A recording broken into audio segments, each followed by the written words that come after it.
In this video, we'll be taking a look at 5 NBA games happening on January 1st, 2026, and providing you with free team picks and total picks for each one of those games, so 6 picks in total. Welcome back to Cash Out Sports. Let's dive right into it. Oh, and don't forget to subscribe and to click the bell icon to get notified as soon as these videos get released, so that you have more time to plan out your bets as we provide these videos on a daily basis. I can guarantee that you'll have all the important information that you'll need on these 5 NBA games after fully watching this video.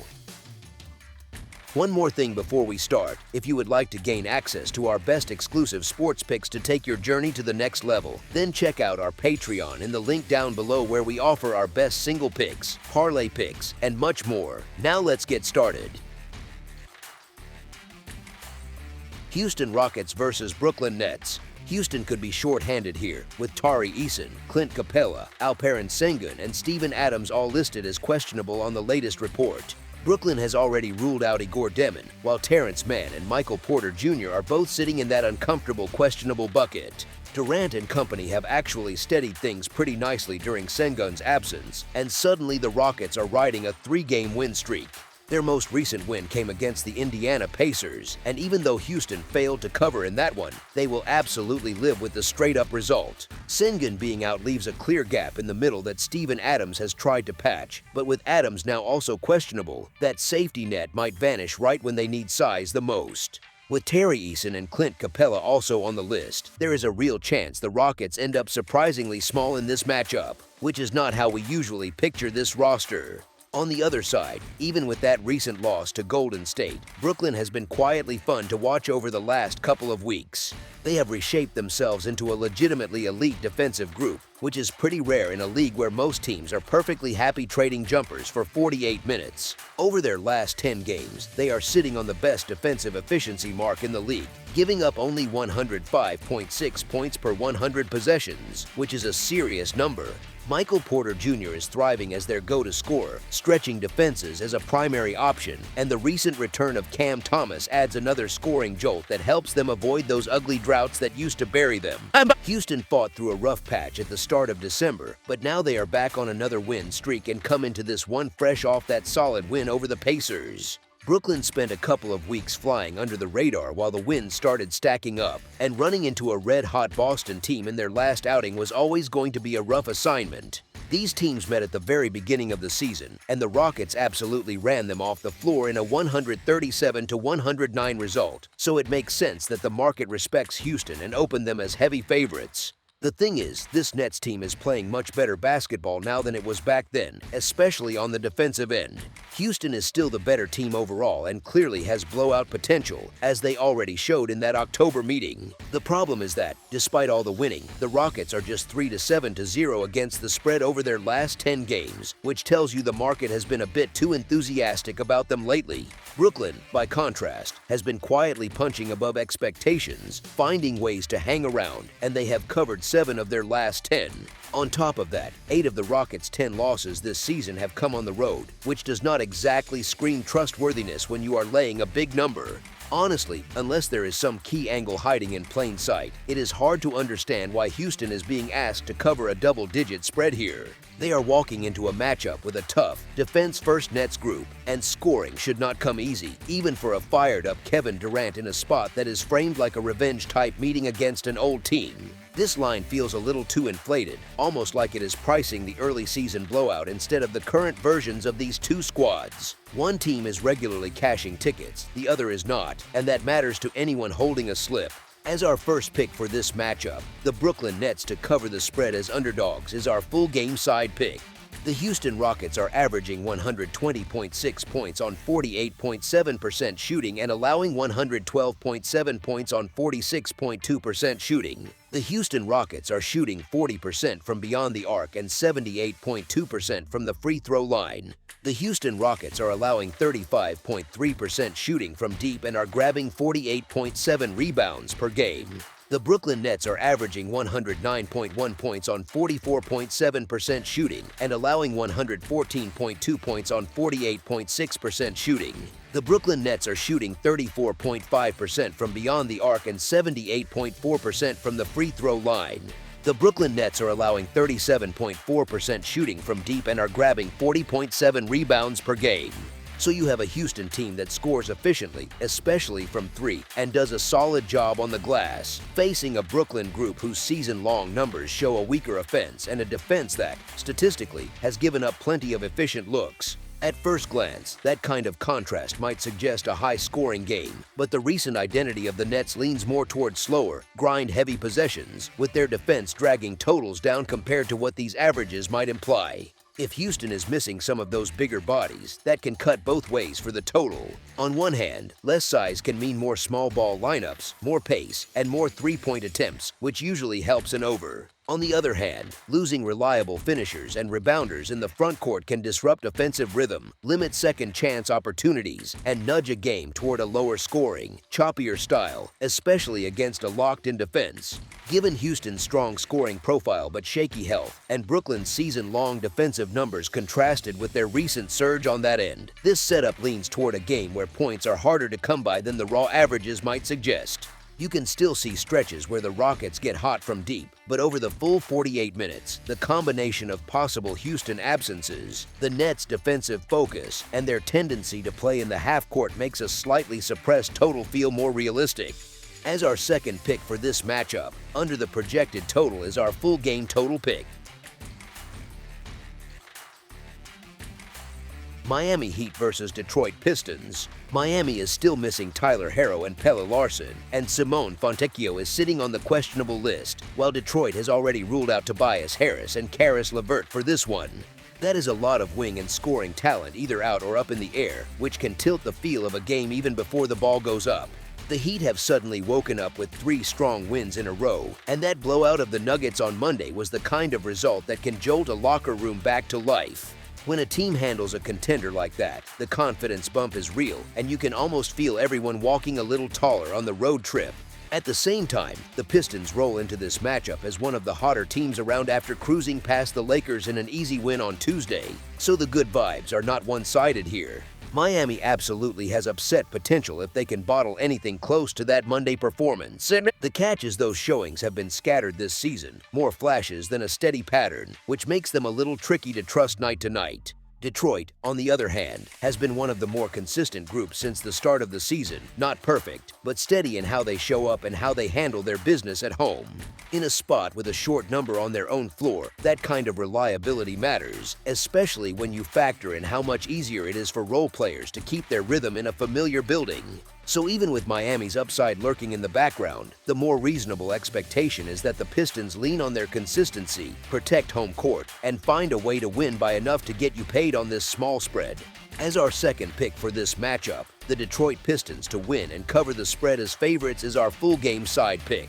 The Miami Heat are averaging 119.2 points on 47% shooting and allowing 117.6 points on 45.2% shooting. The Miami Heat are shooting 36.7% from beyond the arc and 78.2% from the free throw line.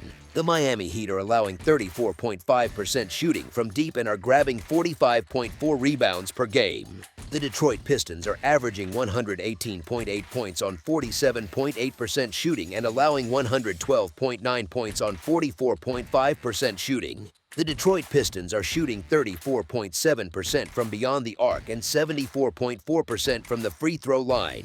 The Detroit Pistons are allowing 35.2% shooting from deep and are grabbing 46.9 rebounds per game. On paper, both offenses are humming along at a pretty healthy clip, with efficient shooting from the field and enough three-point volume to stretch defenses out of their comfort zones. Rebounding numbers are strong on both sides too, which usually keeps possession somewhat controlled, since you are not giving up waves of easy second-chance points. Here is the thing though, those recent big wins over the Nuggets and Lakers can push totals higher in the market because people remember fireworks more than grindy stretches. In reality, missing pieces like Herro and Larsson for Miami and 2 key wings for Detroit can quietly drag scoring down, since you lose shot creation, spacing, and some of the usual lineup combinations that make an offense flow.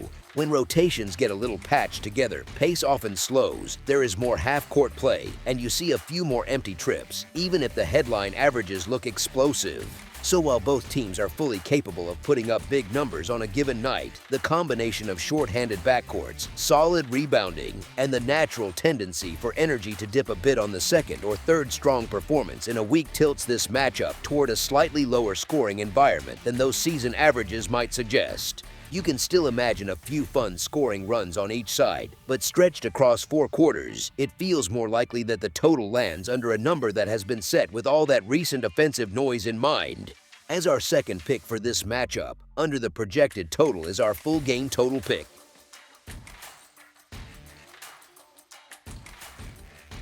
Philadelphia 76ers versus Dallas Mavericks. The Mavericks are still without Derek Lively II, Kyrie Irving, and Dante Exum, while the 76ers have ruled out Kelly Oubre Jr. and Trendon Watford.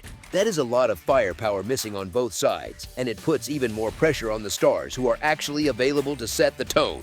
Dallas badly needs something positive, as they have dropped 5 of their last 6 games and the mood around them feels a bit flat. The optimistic talk has been that they could get Anthony Davis back in the lineup for this one, which would give them a proper anchor in the middle again, and at least a mental lift. On the other side, the 76ers arrive in better overall form, and that gritty overtime win over the Grizzlies on Tuesday probably did more for their belief than the box score alone suggests. Tyrese Maxey heads back to Dallas looking to lead his 76ers to another win over his hometown Mavericks, and that angle is not just narrative fluff. In the first meeting, Philly controlled the game and won by 7, with Maxey pouring in 38 points and pretty much deciding things himself. Nothing major has shifted in the 10 days since that first matchup, and the Sixers have extra reason to feel good after Joel Embiid dropped 34 points and 10 boards in that overtime victory at Memphis. Their ability to take care of the ball has been a real pillar this season, as they sit third in turnover percentage over the last 10 games, and when they stay clean in that area, their whole setup looks far more stable. Dallas got a big outing from Anthony Davis in that original meeting, as he finished with 24 points and 15 rebounds. However, Thursday night may force them to lean on others again because his ongoing injury situation still hangs over them, and the defense has clearly sagged without his presence patrolling the paint. The Mavericks have dropped 3 straight in 4 of their last 5 against opponents who are not exactly powerhouses, and that is usually a hint that deeper issues are bubbling. Copper Flag is doing his best to carry the load, which is exciting in its own way, but hinging your ceiling on a rookie guard is rarely a sustainable plan across an entire season. From a betting angle, Dallas has been rough to trust, going just 1-5-0 against the spread in their last 6 games, and they have lost 7 of their last 10 meetings with Philadelphia. This really does shape up as a fun matchup between two teams that, on paper, look a bit healthier than they did in some earlier stretches. Even so, I am still comfortable laying the short number with the 76ers, a team sitting at 18-12-1 against the spread on the season and quietly one of the better money makers on the board. They have also taken 7 of the last 10 head-to-head, and when they are close to full strength, their top-end talent and cleaner decision-making usually show up over 4 quarters. We are not talking about a huge tax from the odds makers either, just a small spread that basically asks Philly to play to its recent standard. I have the Sixers completing the regular season sweep here, leaning again on a scorching Maxey in a hometown spotlight game, which tends to bring out a little extra juice. There is also the possibility of another big night inside from Embiid, who should be able to throw his weight around against a Mavericks front line that is missing a couple of quality big men. You can make a case for Dallas if you lean into the desperation angle, but the 121-114 Sixers win on December 11th already showed the gap between these two, and a similar margin feels very realistic. As our first pick for this matchup, the Philadelphia 76ers to win and cover the spread as favorites is our full game side pick. The Philadelphia 76ers are averaging 115.7 points on 44.5% shooting and allowing 115.6 points on 46.4% shooting. The Philadelphia 76ers are shooting 35.8% from beyond the arc and 81.7% from the free throw line. The Philadelphia 76ers are allowing 34.4% shooting from deep and are grabbing 44.9 rebounds per game. The Dallas Mavericks are averaging 113.6 points on 46.6% shooting and allowing 117.4 points on 46.2% shooting. The Dallas Mavericks are shooting 33.4% from beyond the arc and 76% from the free throw line. The Dallas Mavericks are allowing 33.1% shooting from deep and are grabbing 44.5 rebounds per game. So on the surface, you have two teams that can score, one with a slight efficiency edge from three in the stripe, the other giving up a few too many clean looks and points on the other end. Those season-long figures hint at a matchup where both sides can live in the low to mid-1 without completely breaking a sweat. Here is the thing though, injuries to Lively, Irving, and Exum for Dallas, plus the Sixers missing their usual wing depth, can quietly chip away at total scoring even when the headline names are still out there. When ball handlers and secondary creators are missing, you often get slower, more deliberate possessions, fewer easy transition buckets, and a bit more late clock shot taking. That kind of tempo shift does not always jump off the page, but across 48 minutes, it can move a game from a track meet into something a little more controlled. Rebounding numbers for both sides are solid, and solid rebounding often means fewer wild second-chance explosions and fewer quick outlet runouts in the other direction. Combine that with a Sixers team that values possessions and a Mavericks squad that has to work a bit harder to manufacture good shots without some key guards, and the stage is set for scoring that stays a touch under what the raw averages suggest. So while both teams clearly have the firepower to go on runs and make the scoreboard look busy in stretches, the overall blend of missing pieces, decent rebounding, and a likely slower rhythm points toward a total that lands shy of a line shaded toward offense. As our second pick for this matchup, under the projected total is our full game total pick. Boston Celtics versus Sacramento Kings. The Celtics are still missing Jason Tatum, and they have Chris Boucher listed as questionable, while the Kings have already ruled out Zach LaVine and Domantas Sabonis again. That is a rough spot for Sacramento, losing two of their better offensive options when they already have plenty of issues on that end. Boston opens as a clear favorite, and it makes sense. They have been one of the hottest teams in the league with 10 wins from their last 13 games. The Kings, on the other hand, are sliding. They just added another blowout loss on Tuesday to what already feels like a worrying trend. Home court has not really helped them much. They are sitting at 5-10-0 straight up on the season, which is the opposite of a fortress. The Kings are not exactly impressive at full strength, and now they are down Sabonis and LaVine, two of their better offensive threats. The offensive bite is gone, and the defense still has not fixed anything, so you end up with a team that struggles to score and still leaks points. Those recent games against the Lakers and Clippers were ugly, not just in the score, but in how out of sync Sacramento looked on both ends. Meanwhile, the Celtics are quietly stacking wins and quietly covering numbers. They sit at a profitable 18-14-0 against the spread on the season, so they have rewarded people willing to trust them. When a team is winning and covering like that, there is usually a mix of consistent effort and smart matchups, and this looks like another one of those spots. Honestly, there is not much to get excited about with the Kings as currently constructed, and it is hard to build a case that they suddenly flip a switch here. The recent form lines up with the eye test. The Kings have been blown out in 2 straight, and the matchup sets up nicely for Boston to attack from the outside. If the Celtics get comfortable from the perimeter, they have more than enough shooting and ball movement to separate early and never really look back.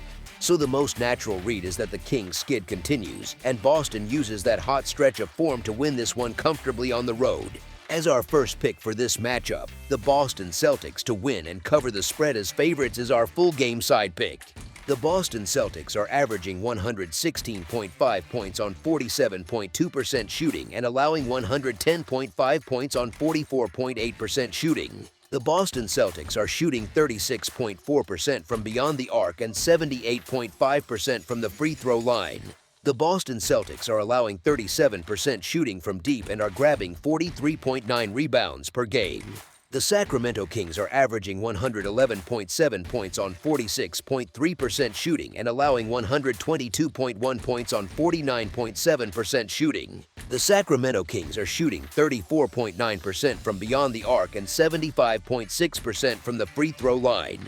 The Sacramento Kings are allowing 36% shooting from deep and are grabbing 41 rebounds per game. So you have a Boston team that scores efficiently and defends well overall, paired with a Kings team that gives up a lot of points and a high field goal percentage, while not exactly lighting it up on offense. The defensive profile for Sacramento screams high totals, but their current injury situation on the offensive side can quietly pull scoring back down. With Sabonis and LaVine out again, Sacramento loses key creation, inside presence, and shot making, which can stall their half-court sets and lead to longer, more stagnant possessions. Boston's rebounding edge and overall defensive structure can also limit easy second chance points, which keeps the scoring from completely exploding. If the Celtics control the tempo and the glass, the game can tilt into a more measured rhythm, even if there are stretches where the outside shooting heats up. Putting those pieces together, the raw averages point to plenty of scoring potential, but the missing offensive firepower for the Kings, combined with Boston's ability to defend and rebound, nudges the expectation toward a slightly lower total than the stats alone might suggest. It is easy to picture some quick runs, but across 4 quarters, the setup leans more toward a total that lands under a number inflated by Sacramento's poor defensive reputation. As our second pick for this matchup, under the projected total is our full game total pick. Utah Jazz versus Los Angeles Clippers. The Jazz have already ruled out Jusuf Nurkic, Ace Bailey, Kevin Love, and George Niang, with Keontae George and Lauri Markkanen both sitting in the questionable bucket, while the Clippers are missing Bradley Beal, Ivica Zubac, and Bogdan Bogdanovic. That is a ridiculous amount of talent in street clothes, and it hangs over the whole handicap before we even talk about form. Utah has been struggling for a while now, and the only real sparks lately have come from Markkanen and George, which is exactly why it is so concerning that both of them might not suit up. If one or both sit, you are basically asking a patched-together group to keep things afloat against a team that has finally figured some stuff out. On the other side, the Clippers have flipped their season out of nowhere, stacking up 5 straight wins and 5 straight covers, which is exactly the kind of run that grabs bettors' attention. A big part of that turnaround has been an uptick in defensive effort, and with that sharper focus on that end, the Clippers absolutely have the tools to run away with a matchup like this. Here is the thing though, you do not want to get too carried away with a hot week or two. Even with that recent surge, the Clippers are still just 13-19-0 against the spread on the season, which tells you the market has not been their friend overall. The Jazz, for all the injuries and ugly stretches, usually compete hard enough to hang around, and from a numbers point of view they have actually been slightly profitable at 17-15-0 against the spread. They have also quietly won 2 of their last 3 games, which at least shows there is some life left in this group, even if it is not always pretty. So while the injury report is screaming stay away, the actual spread is quietly handing you a pile of points with a team that does not quit very often. Honestly, that is enough for me to take a swing with the underdog here. Utah is banged up, sure, but getting a boatload of points with a squad that still scraps and has shown they can sneak out wins even in this state is not the worst idea on a Thursday. As our first pick for this matchup, the Utah Jazz to cover the spread as underdogs is our full game side pick. The Utah Jazz are averaging 120.5 points on 46% shooting and allowing 127.1 points on 49.1% shooting. The Utah Jazz are shooting 35.6% from beyond the arc and 80.9% from the free throw line. The Utah Jazz are allowing 37.8% shooting from deep and are grabbing 45.2 rebounds per game.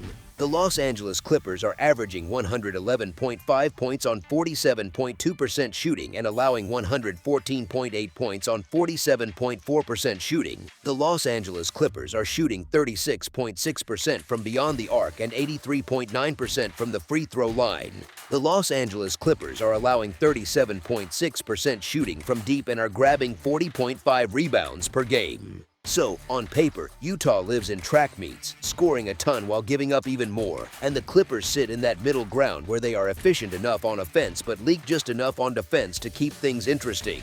At first glance, those Jazz numbers almost scream points, points, points, especially with their three-point shooting and how often opponents are lighting them up from deep. However, there are a couple of wrinkles that pull you back toward a lower total feel. For one, Utah could be without Markkanen and George, their 2 most reliable offensive sparks lately, and that kind of drain hits both scoring volume and spacing. Take those guys away or even limit them, and possessions get slower, shot quality dips, and you see more forced looks late in the clock instead of clean rhythm jumpers. On top of that, the Clippers' recent push has come with better defense and a bit more control over tempo, which naturally drags games away from pure shootout territory. They still give up their share of threes, but if they are more organized in transition and on the glass, you get fewer of those easy runouts and scramble possessions that usually inflate totals. With Utah's tendency to play high-scoring games running into an injury-thinned rotation and the Clippers' mix of decent offensive efficiency and improving defense, the most sensible expectation is a scoring environment that ends up tamer than those raw averages suggest. You can absolutely imagine a few explosive stretches, especially if the Jazz hit early threes, but stretched across 4 quarters, the setup leans toward a total that finishes under a line shaped by Utah's season-long defensive numbers. As our second pick for this matchup, under the projected total is our full game total pick.